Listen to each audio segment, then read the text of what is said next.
بسم الله الرحمن الرحيم الحمد لله رب العالمين والصلاة والسلام على أشرف الأنبياء والمرسلين سيدنا محمد وعلى آله وصحبه أجمعين.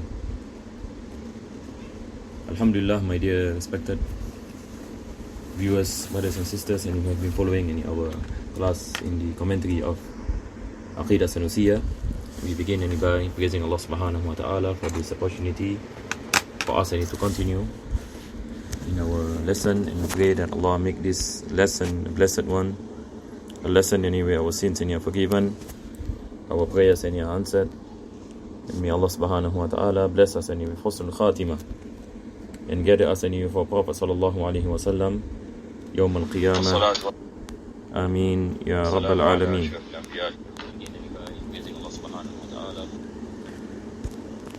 So as usual, before we start with our lesson today, we will do a bit of revision of what we covered in our last lesson last week.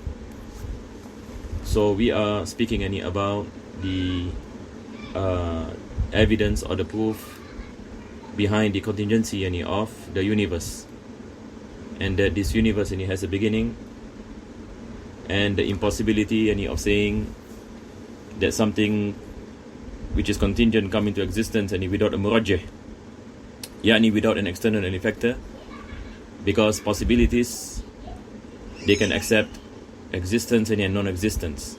So there must be an external element or external anything that specifies the existence or non-existence. If it is in existence, so it shows that there is a murajjah, an external thing that brings it into existence. But to say that this universe is in existence, and at the same time there is no any external thing that brought it into existence, now this is impossible. This is impossible because it leads to the contradiction of the existence and non-existence, as though we are saying something is the same, but actually it's not the same. So there is a preponderance, but we say that it is the same, but in reality there is a preponderance which is not the same. So this is the contradiction that the author mentioned. So maybe we take a look again before we continue. May Allah subhanahu wa ta'ala bless us with tawfiq.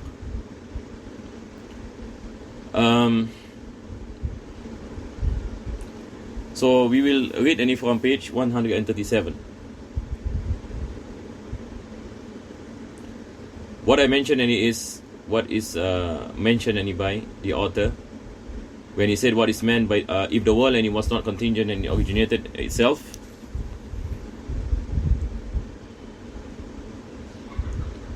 Let me get this down.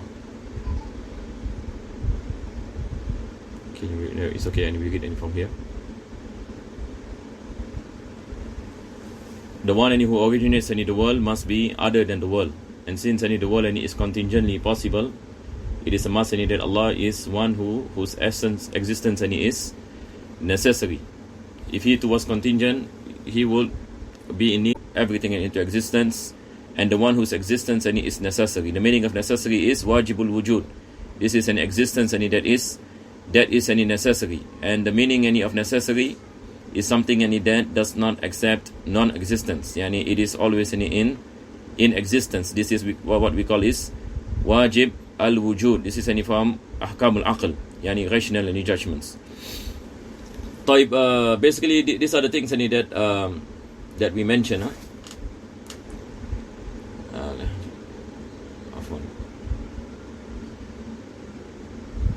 This is basically what we mentioned. Actually this is from the ta'liq. It's not from the matan, but carries the same meaning as what we mentioned. Then we go on to speak about what is meant by two things is existence and non-existence. In other words, a specific point in time as opposed to any points in time, a specific direction as opposed to other direction, a specific size as opposed to any other size, a specific attribute as opposed to any attribute. So we have any in terms any of existence and non-existence. We have any in terms any of size. We have in terms of quantity. We have in terms any of direction. We have in terms any of characteristics. These are the six. We call it any the six things any that is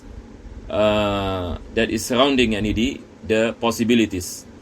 Yani it is either in existence or non-existence. And then when it comes into the size, whether it is something any that is big or something any that is small, whether it is in the east or it is in the west, and when it comes to direction, the characteristics either yani it is soft or it is hard or it is white or it is black. So all these any are the we say the accidents any compounding any this possibility. So there must be an originator, as what we mentioned. There must be an originator any who specify whether this particular mumkin is in existence any or non-existence, whether it is in the east or it is in the west, whether it is big or it is small, whether it is large or it is small, whether it is what you call it have a specific any sifa or characteristic, or having any characteristic. So there must be an originator who specifies the mumkin, So that is why when you speak about the irada of Allah subhanahu wa ta'ala, we say sifatun azaliyatun tukhassisul mumkina bi ba'di ma yajuzu alayhi min ijadin wa i'damin wa makanin wa jihatin wa miqdar. Yani in terms of the existence or non-existence of the mumkin, in terms of the direction of the mumkin. So for example, when we look at ourselves, we are brought into existence at a particular time and a particular place, at a particular direction, and the characteristics of our bodies, the color of our skin, the shape of our nose, the shape of our eyes, the shape of our mouth, the shape of our ears, all this are specified. There is an originator, and we call it the murajjih, the one who does any tarjih, why you are in existence at a particular time and not a particular time. Why are you in existence in the year, for example, 1981 or 1982? Why are you not in existence 1,000 years ago? Who is the one who specify the date of your existence, the place of your existence, the direction of your existence, the color of your skin? So these are the six things that the author mentioned. So when you look at these possibilities, it is impossible that you are the one who specify. It is impossible. We know this that we do not know about our existence. We do not know about our characteristics when we are just an infant for example. So when we grow up then we come to know that we are born in this particular year, that we have these characteristics, and that we speak a particular language, and so on and so forth. So there must be something that specifies all these things. So this is one of the evidence of the existence of the Creator, the one who brought you into existence. Because all these things we are in need of the originator, that we are in need of the mukhassis or the murajjih, and these are the terms in Aqidah. So these are some of the things that we mentioned in our last lesson. I hope it is clear inshallah. For those who are following, I'm just repeating some of the things inshallah ta'ala. I want to go slow. Do not want to rush into things, because some of these things are important, and especially nowadays we are in need of this explanation and this kind of arguments, so that we are protected from ideologies that is damaging to the creed of al-Islam.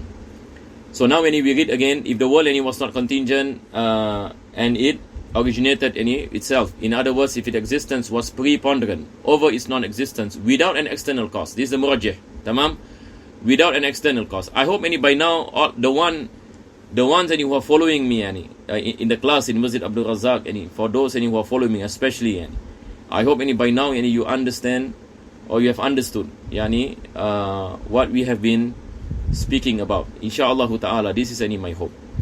So basically discuss, and I dedicate for those who are attending my class.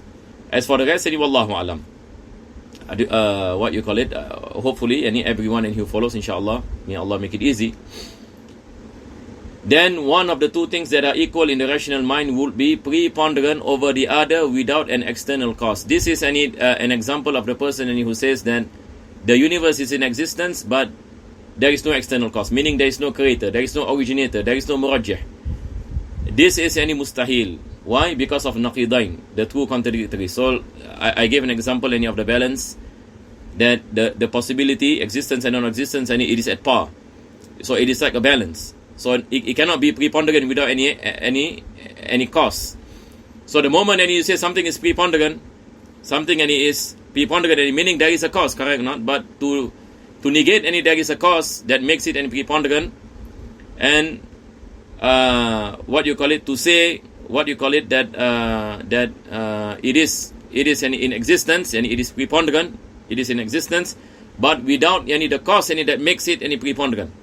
So it is like saying something any exists and does not exist any at the same time. So that is why it is impossible. So this is any the meaning of the gathering of between two contradictories. Type. So now I hope it is clear, inshallah. Now we go on into the next part. The author any mentioned what is meant by two things is existence and non-existence. In other words, a specific point in time as opposed to any points in time, a specific any direction as opposed to other directions. All this and I mentioned already. A specific size as opposed to any other size, a specific attribute as opposed to any other attribute, and a specific place as opposed to any other place. All of these six things are in contradistinction. All this and we mentioned last week. To another six. Yani either, as what we mentioned, either it is existence or non-existence. In existence or non-existence. Either it is in one particular direction or the other direction. Meaning either it is or it is west. Or other direction. Either it is small or it is huge. Either it is in this characteristic or this characteristic. So these are the mutaqabilatu sit. Yani the six, the six any things and the opposites. All these are possibilities, and it is in need any of the originator or we say external cause to bring it into existence or to bring it into non-existence or to make it in this particular direction or that particular direction or big any or small and so on and so forth. When applied to a substance, all of these six things with respect to other possibilities concerning them are inherently equal. This is the meaning of the balance in which I mentioned last week. They are equal. Meaning, we cannot specify any possibility, either it is existence or non-existence, because it is at the same time, it is both. There is a possibility that a mumkin can accept existence and can accept non-existence. So it is the same. So the moment there is a preponderance, meaning there is an external factor that causes this preponderance. Likewise, any pertaining to direction, likewise, any pertaining to place and space and so on. So it is impossible for one of them, any out of the six, to be preponderant over the others, for that would entail a gathering between two contradictories. This is the same argument that we mentioned pertaining to the existence and non-existence earlier. Tamam? Yani, for example, if I take the example of place. Earlier we gave an example of existence or non-existence. Now we ask the question, how come you are born in Southeast Asia, in this side of the world, and you are not born in the West, you are born in the East. You are born in the East. So there is a possibility that you are born in the you will be born in the West, or you will be born in the East, or you will be born in the North, or you will be born in the South. But what is the preponderance factor that make you to be born in the East? So there must be an external cause. So this is an example, as what we mentioned as examples of existence and non-existence. So it shows that it is specified. The place anywhere you are born is specified. This is the meaning of takhsis. And the one who specify the place of your existence is none other than Allah subhanahu wa ta'ala, the originator, or we say the external cause of your existence in that particular direction or in that particular place. This implies by necessity that the world has a prepondering reason. That the universe has a prepondering reason, and the universe now is in existence. So there is a prepondering reason that there must be an external cause, a doer that brought it into existence from non-existence, a doer that brought it into existence from non-existence. In addition to this, all of these mutaqabilat, mutaqabilat are those six things: existence and non-existence, direction, space, quantity. All of these are sifa, and all these things they are the mutaqabilat, the things that surrounds the mumkin, that the mumkin can happen. Because the mumkin, when we say something that is possible, it can come into existence at a particular place, at a particular time, at a particular size and attribute, and all these things and what is possibilities within the mumkin. In addition to this, all of these mutaqabilat assume a doer who acts with choice, yani irada, takhsis. Again, yani for those and you have the kitab, write this, and this is acts and with a choice. And there is no doer other than Allah. Allah is the one and who does. Allah is the originator. Allah who is the murajjih, the one yani who brought things into existence, the one and who designed how big and is this particular thing, what are the characteristics any of the human beings that Allah subhanahu wa ta'ala created, and Allah has willed that he is to be born in this particular place, in this particular time, in this particular village, and so on and so forth.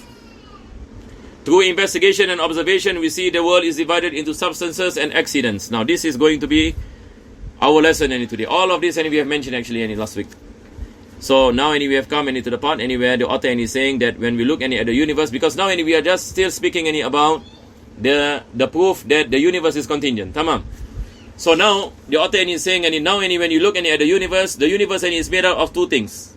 The universe, whether we speak about human beings, animals, sun, moon, everything is made up of two things. Number one is what is called as jirm, ajram, this is a plural of jirmun, and we have a'rad, that is a plural of arad. So in English we call it substances and accidents. Substances and accidents. Last week I gave the example of this cup. This cup is a substance, correct? Not substance any meaning, yani it stands on its own in the sense that you cannot put another thing in its place. So this is a substance. This is a substance. The color yani of the substance is an accident, meaning it cannot stand on its own. It clings or it subsists within any this substance. Within any this substance. Clear, inshallah? So this is a simple example of a substance and accident. Likewise, my body, myself. My body is a substance. The color of my skin is an accident. The movement of my hand is an accident. Arad. My health and sicknesses is an accident. So, meaning there is no such thing as color that stands on its own, because color only subsists in a substance. So it is an accident. So we have to differentiate between what is a substance and what is an accident. So the universe and all any of its contents is made up of two things: substance and accident. And the thing is that you cannot find a substance without an accident, and you cannot find an accident without a substance. Impossible. Meaning you cannot imagine that something is only a substance without an accident. For example, even if a person said there is no color for example, just now earlier I gave the example of color. What about the size of this cup? Is the size of this cup substance or accident? It is accident.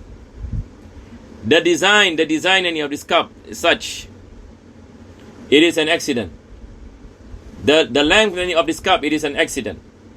Clear, inshallah? So this is a substance. The size of the cup is an accident. The color of the cup is an accident. So there can be no substance without accident, and there can be no accident without substance.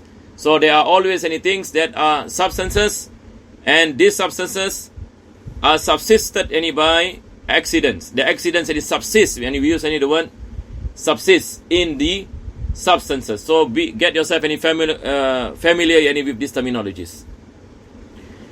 So he said, substances are things that subsist within themselves. That's what I mentioned earlier. Substances, they are things that subsist within themselves, meaning they do not subsist in other things. They do not subsist in other things. And for example, this cup is a substance.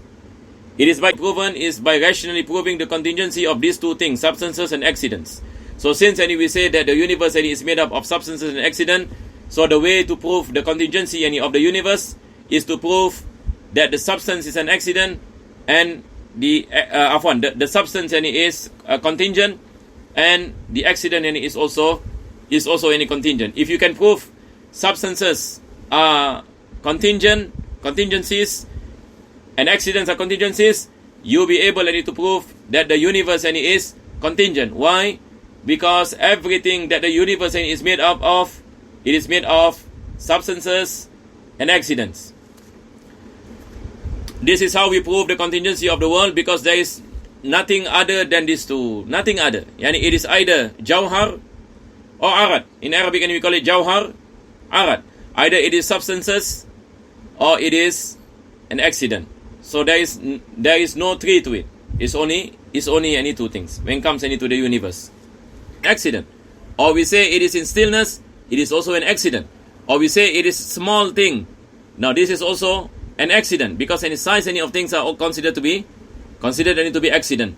So it is impossible to imagine that there are substances without any accidents. So now the author is saying, since you understand that this universe are substances, then there must be accident that subsists within these substances. And the fact that all accidents are contingent, without any differences amongst the intellectuals. All accidents are contingent. Even when you ask any atheists today, those who learn what you call it about these sciences, for example, they claim that accidents are contingent beings. Accidents are contingencies. But they might be saying that substances are pre-eternal. Some of them believe that the universe is pre-eternal, and the universe has no beginning. Some people believe so. Some people believe that the universe is contingent. So people have different understanding. And when it comes to people who doesn't believe in the existence of God, either they say that the universe is pre-eternal, or they say that the universe is contingent. Or some of them says that substances are pre-eternal, but the accidents are contingent. So the author is going to speak about the explanation behind some of these claims. So the first thing he said that the substance is linked with contingent and ever renewing accidents. So when you say that the accidents are contingent, how we understand accidents are contingent? So he gave an example. He said ever renewing accidents, such as movement.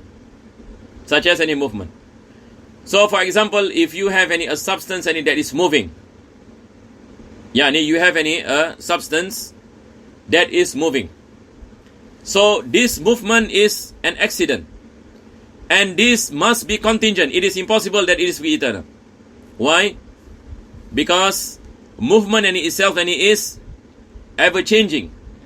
And for example, now I'm moving in my hand. So if I say me and you, are we gathered together or are we separated? We are separated. So substances, sometimes it is what you call it. It is made up of compound substances, and it is gathered with other substances. And sometimes in substances they are separated from each other.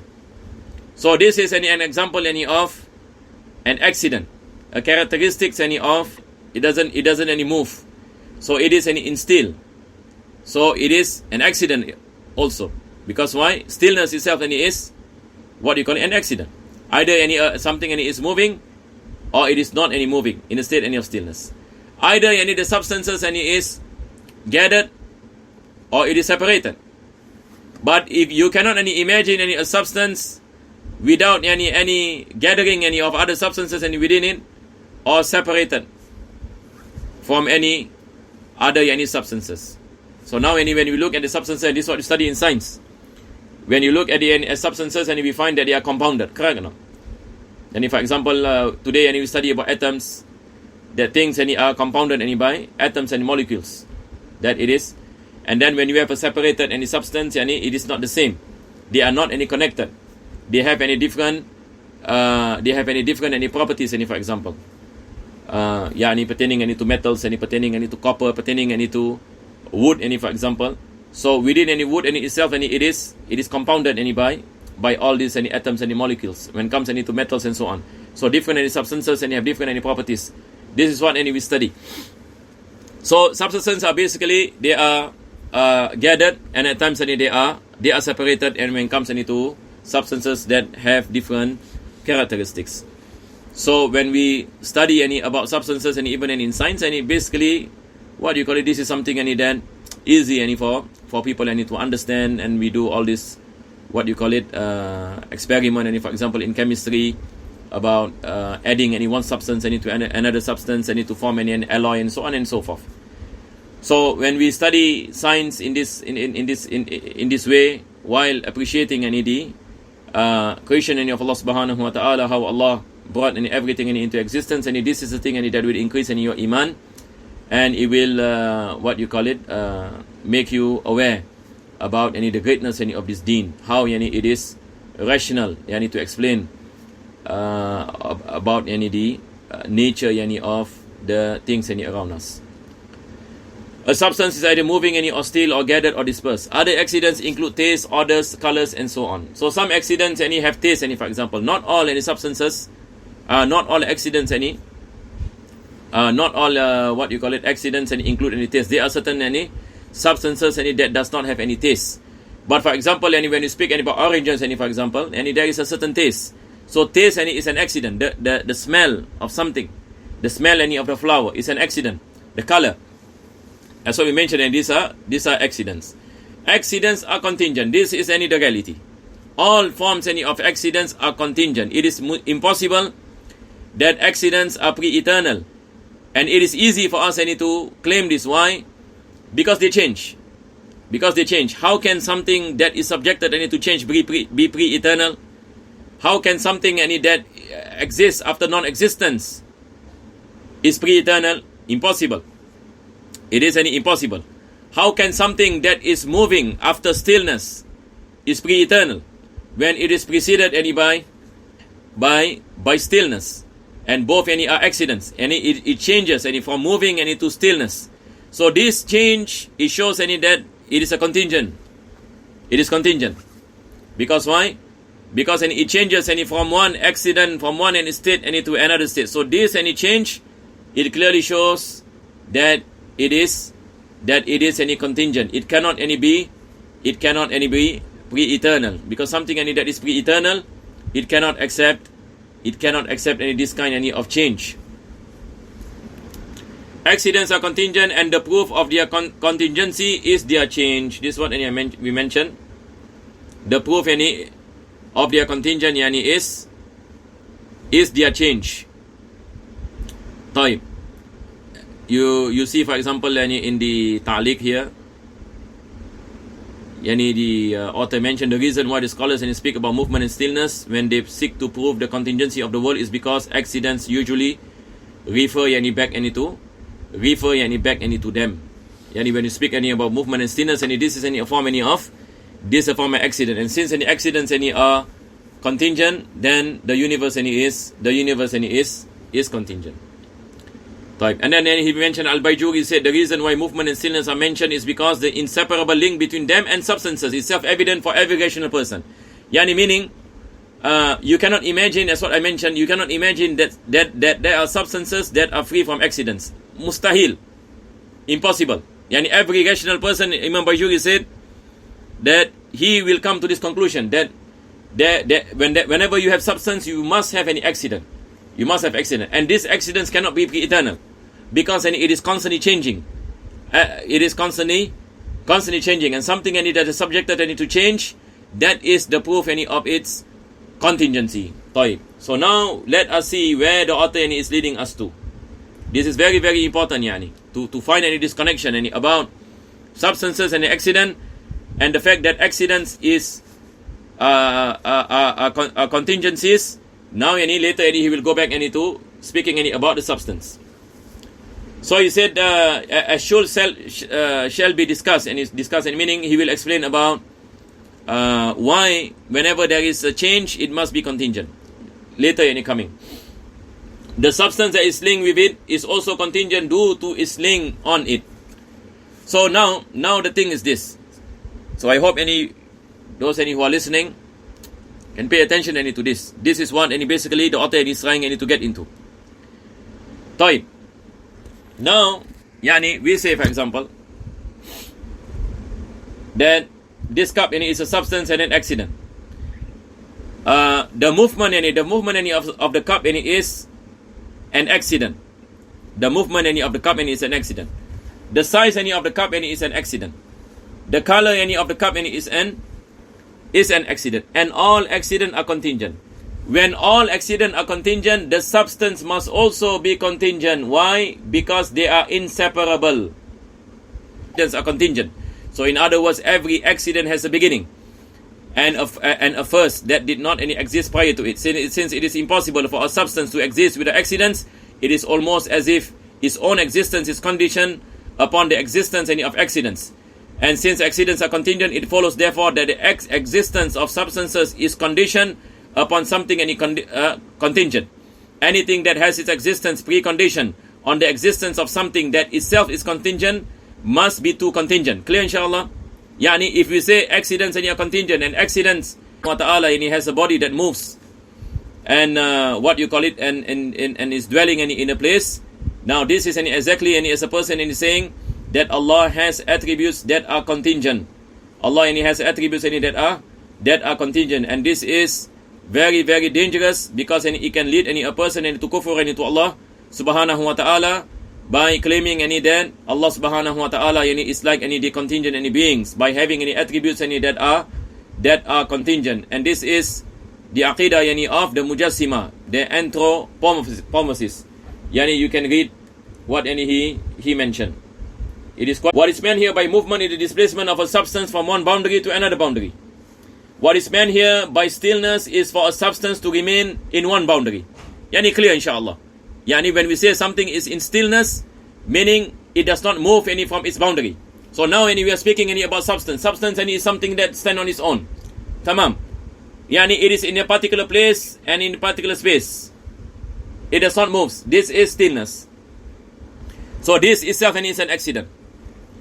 What is meant by gathering is for two indivisible substances, jawharain, together in such a way there is no turn. There are substances and substance and they are joined together to form a body. To form a body, and just like when we say the atoms and the molecules form this glass. This must be contingent. Type. Now when we say the accident is contingent, so if the accident is contingent, the substance must be contingent. It is impossible to claim that the rational proof for the contingency of the world. So since we have understood proofs or strong kind of premises and conclusion, in Arabic we call it burhan. In Arabic we call it burhan. So that is why Al-Imam Al-Sanusi named his kitab Ummul Barahin, because he speaks about all these premises and the conclusions that are necessary or near towards necessary kind of, and it's only 20 years. So this is impossible, correct or not? So likewise, when you say substances are pre-eternal, but the accidents are contingent, how can a substance are pre-eternal when substances can only exist with accident? So this is impossible. So the author is saying that the impossibility of claiming substance must have an accident, and every accident is contingent, then we have to come to the conclusion that the substances must be contingent. Wa sallallahu ala sayyidina Muhammadin wa ala alihi wa sahbihi wa sallam. Alhamdulillah, I hope we are able to the what you call it, the attributes or the characteristics. So when we say that the accident is contingent and it is linked with the substance, look at our WhatsApp group to see if there is any questions from our class. There is one question here. Ya Ustaz, how about the argument where some people are saying that the world has always been in existence, like wajibul wujud? How do we counter this argument? Now, this is what we mentioned earlier. Now, if a person says that the world it cannot be separated, and you understand that accidents must only be contingent, it is impossible the accidents are pre-eternal. Nobody of the rational mind, we are speaking about people who possess intellect. We are not speaking about people who are totally ignorant and follow their desire like everything can. No, we are speaking about people who possess who thinks rationally. Can an accident be pre-eternal? You will find that no one claim that accident can be pre-eternal. So even if a person says that accident of this chapter, so these are evidences to prove that the universe has a beginning. Alhamdulillah. So inshallah we will stop here and we'll continue next week وصلى الله على سيدنا محمد وعلى آله